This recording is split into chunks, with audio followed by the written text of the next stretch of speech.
Hey, hi friends. Welcome to today's video. So today we are going to discuss a very important topic, which is generally asked in interview question is like, what is the difference between any object, or what is the difference between any and generic? And we'll also see some common outpost and again common interview coding question which is generally asked on generic and any. So let's start the video. And if you have not subscribed the channel, then please do subscribe the channel. So let's first see what is any.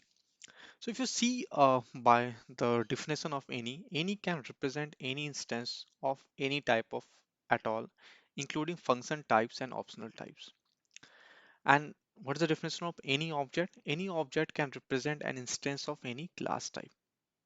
So what does we mean by this? That any object can only reference to a class type, not to value type. Like we cannot have a value of one, which is an integer inside any object, but one can be represented as any. So basically, we can consider it as like any is a superset, which also includes any object. Okay, so let's see a common declaration how we can define any object. So let's say that if I have a variable, let's say name, and this is of type any.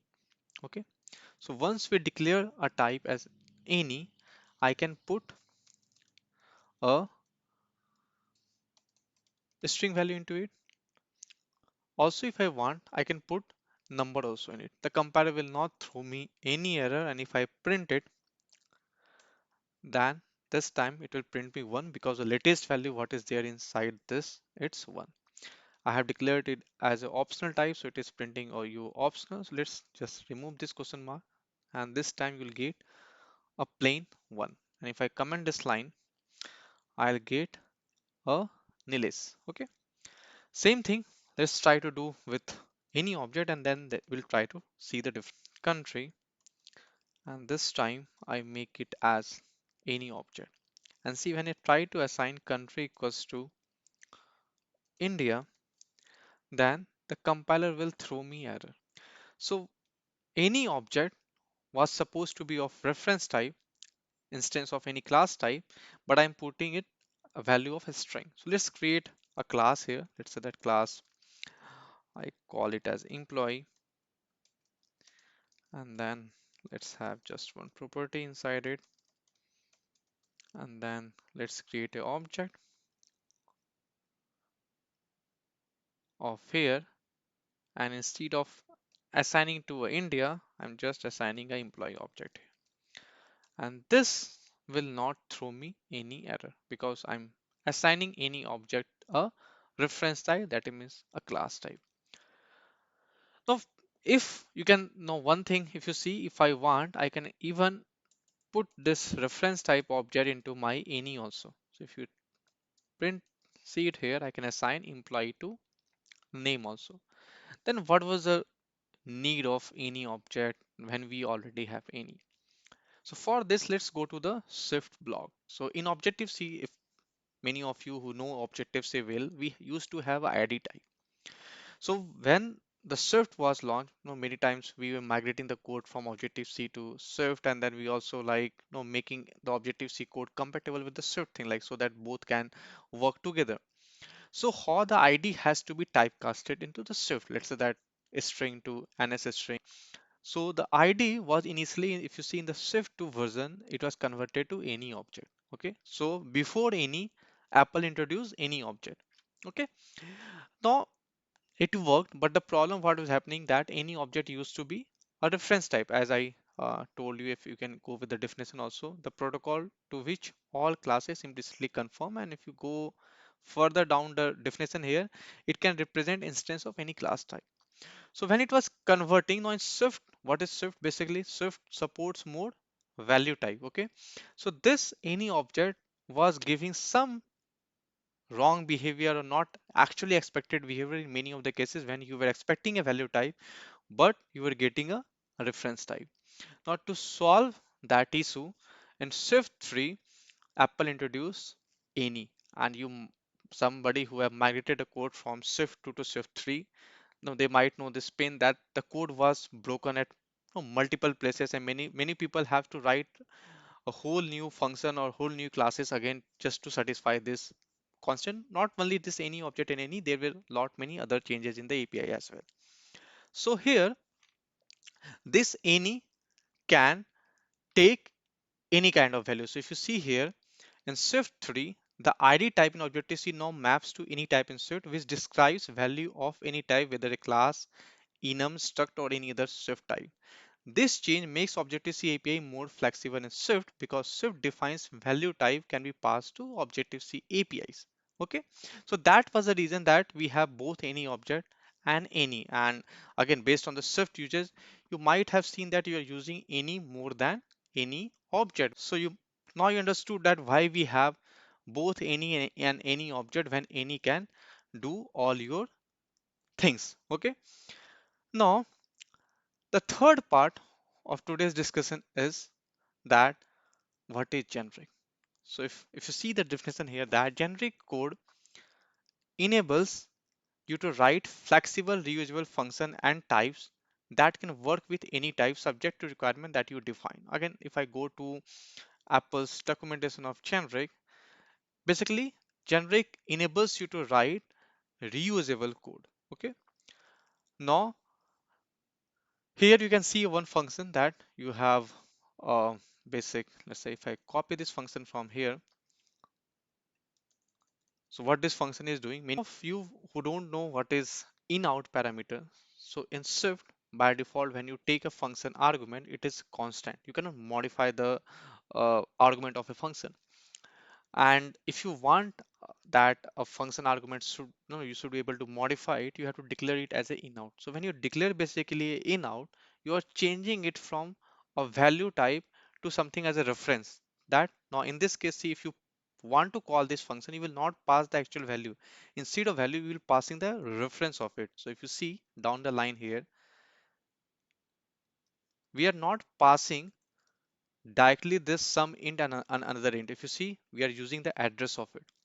Okay, so this is again a very important question. What is in-out parameter? So now if you call this, it is changing the sum into 107 and another into 3. Now the question is like, if let's say that what if instead of integer you have double? So how you will do in that particular case? So that means you have to write another function. Let's say it's float or string, you have to write another function for that. Now to solve this problem, we have a generic thing. So we can use generic to write a function which is reusable and it can just swap all the things like integers, double, float, everything.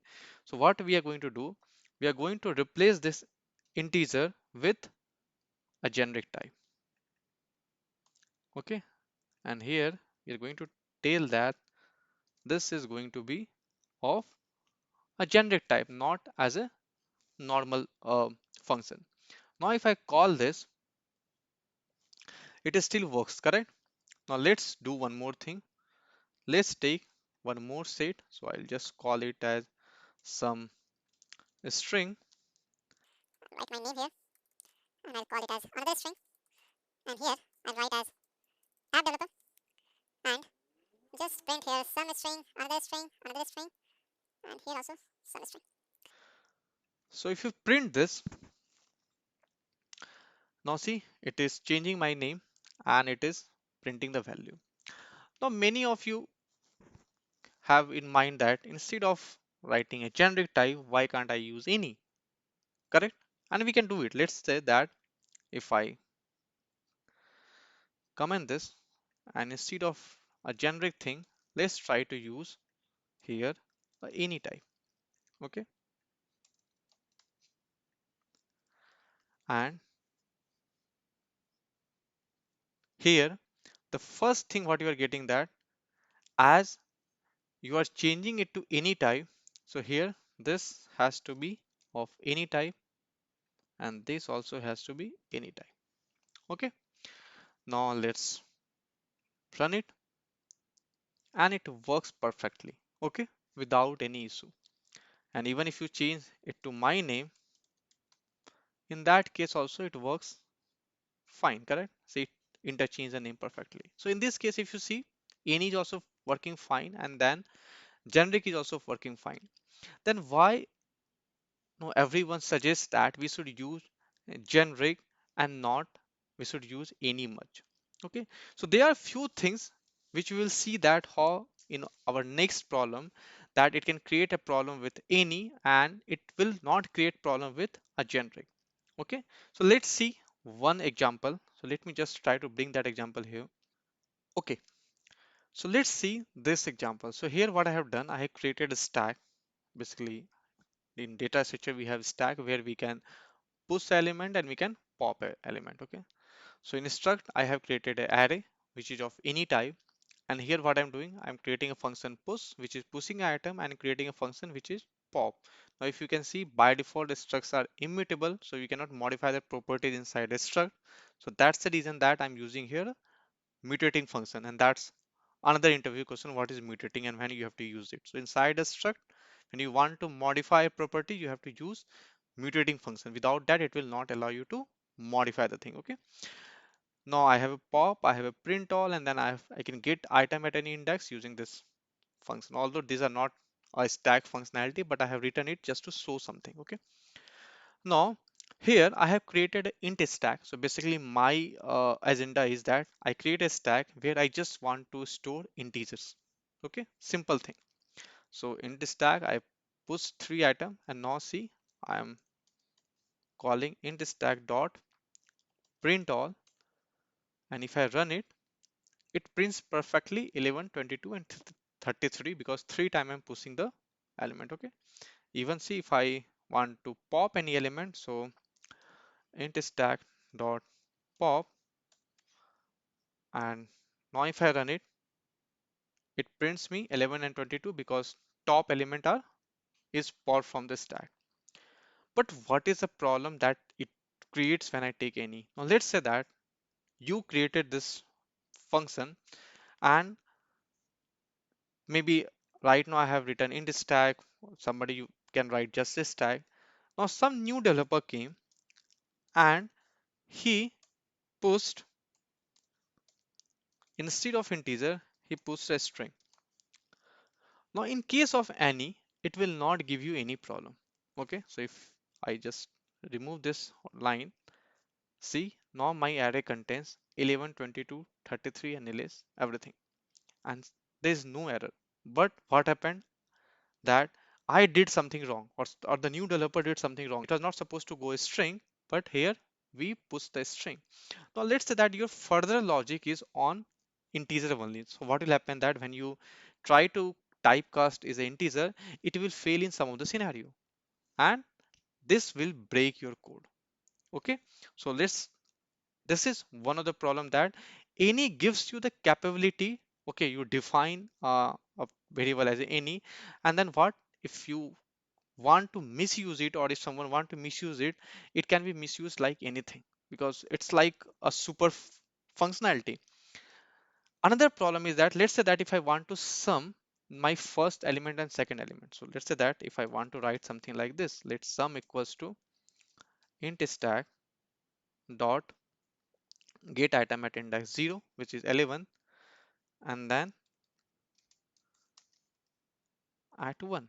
Now the compiler will not allow you to do this, and the reason is obvious, because now you are trying to add to any operator, and when you say any operator, then compiler will also know that what is actually there inside it. It can be integer, it can be string, it can be anything. So the compiler is confused and you cannot perform any operations like that. Okay, so how to solve this error basically? So what you have to do, you have to either do force unwrapping or you can do a normal optional binding. So let num1 equals to, I'll just take this one as integer, then comma,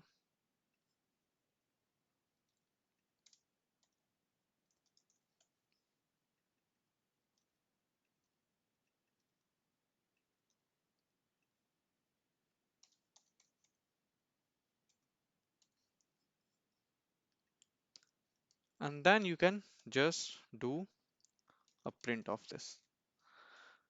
So see, every time whenever you want to use, you need to do extra typecasting. So that's another pain of using any. First thing is that You are not following the type safety, you are putting anything.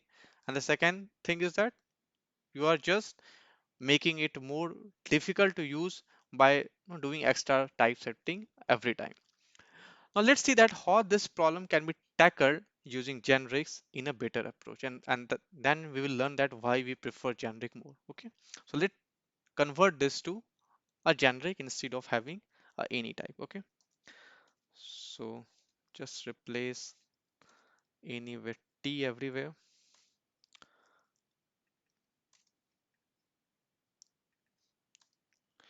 Okay, and then now here what you have to do, you have to tell the compiler that you are going to create a stack of which type, whether you want to put an integer value, whether you want to put a string value. So see, the moment now my intention was to create an integer stack. See, the moment you are putting a string value, it is showing you error. So now you are making sure that it is doing a type safety for you, so you are not doing something which can give you unwanted or wrong result. Okay, so this is one advantage. And the second advantage is that what the whole I was doing here, now there is no need of all those things. So I can directly access this as an integer because now I'm confirming this to integer. So no, not need of doing any sort of typecasting. So that makes your code more reusable and again easy to use. Let's say that if I want to create something of a string type. So in this case, I can put something like a string, and then let's put Elise, my name, app developer, and let's say iOS. Okay. Now this time obviously this is not integer, so again if you do some sort of add, okay, I have to change it to string stack. and now if you do this time, what it will do, it will just append to string, because in the case of a string, if you do plus operator, it will just append it. Okay, so I'll just change it to some. Okay, we already have the same thing. So this time if you see, it is just appending. Both the index are 0 0, so let me change it to 1. You will see different value. Okay, so that's the reason that we prefer generic more than any. Okay, now let's see some of the interview questions which can be asked on these concepts. So here comes the first question. So I have a simple function print generic, which is of generic type, and then it is expecting two parameter x and y, and both are again generic. Okay, and it is just printing those two numbers. So the first function says that it's called print generic and it passed the first number as 10 and the second number as 20.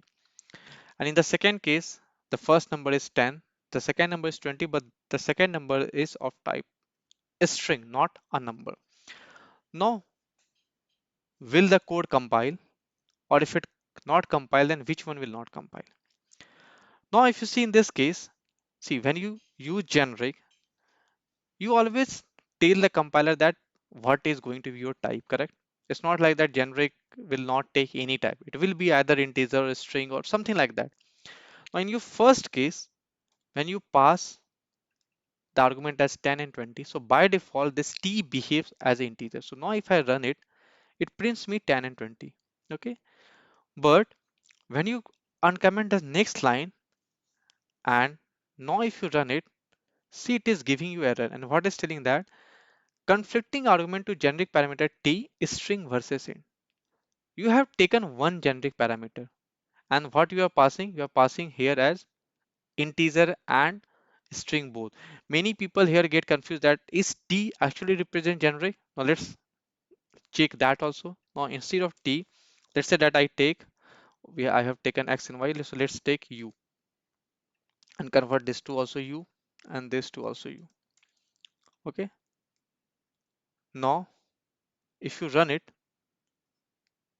you still get your output. Okay, so t has nothing to do with generic. It's just a standard way that how we are defining a generic. Instead of t, you can write u. It's just that you are conforming to a type and then you are just providing the actual type when you are calling that particular function. Okay, so now the question comes that can we solve this problem? Yes, we can solve that. So instead of having one type, what you can do, you can take two types. So here what I'm going to take, let's say that I have u, I will take another thing as v. Okay, And then the first parameter will be of U type, second parameter will be of V type. So now the first parameter is U type and the second parameter is V type. Okay. So you have two things. So now if you pass the same value, both will behave as a int and int. But if you pass one as integer and other one as a string, the one will behave as integer and other will behave as a string. So now if you run it, it will see it is printing you 1020 for the first case and also 1020 for the second case, because in this case this V is basically showing you the string and U is showing as integer for this particular case. Okay, so that's all for today's video. Hope you have now understood the difference between any object and generic, and which one you should prefer using it. And if you have really liked this video, then please do like, comment, share and subscribe the channel. Thanks for watching it. Thank you.